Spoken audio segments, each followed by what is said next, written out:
शहर की रोशनी। माया एक बड़े शहर की लड़की थी।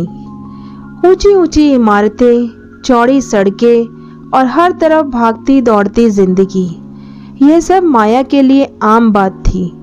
लेकिन उसके भीतर एक खालीपन था जिसे वो समझ नहीं पाती थी।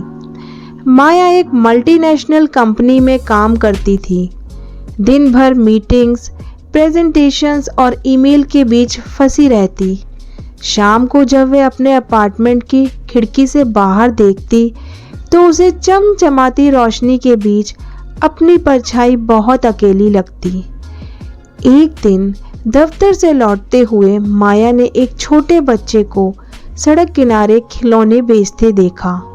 बच्चा मुश्किल से 7-8 साल का होगा, लेकिन उसकी आंखों में उम्मीद थी।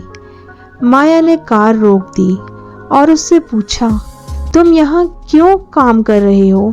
स्कूल क्यों नहीं जाते? बच्चे ने मुस्कुराते हुए कहा, मेरी माँ बीमार है, मैं पैसे कमाकर उनका इलाज कराना चाहता हूँ। माया को यह सुनकर बहुत दुख हुआ।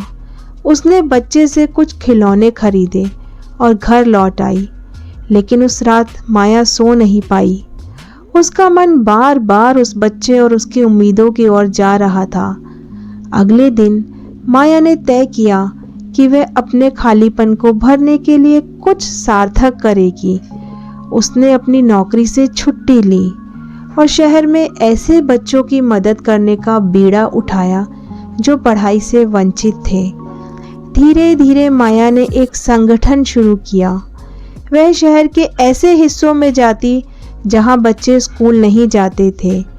उनके लिए किताबें, कपड़े और भोजन का इंतज़ाम करती। उसने अपने दफ्तर के दोस्तों को भी इस पहल में शामिल किया। कुछ सालों में माया का संगठन शहर भर में प्रसिद्ध हो गया। जो बच्चा कभी खिलौने बेच रहा था वह अब स्कूल जाने लगा था। उसने माया से कहा, दीदी, आपकी वजह से मेरी ज़िंदगी बदल गई। अब मैं डॉक्टर बनकर दूसरों की मदद करना चाहता हूँ। माया ने महसूस किया कि असली खुशी खुद के लिए नहीं बल्कि दूसरों के लिए जीने में है। शहर की रोशनी तो वही थी, लेकिन अब माया के भीतर भी एक उजाला था।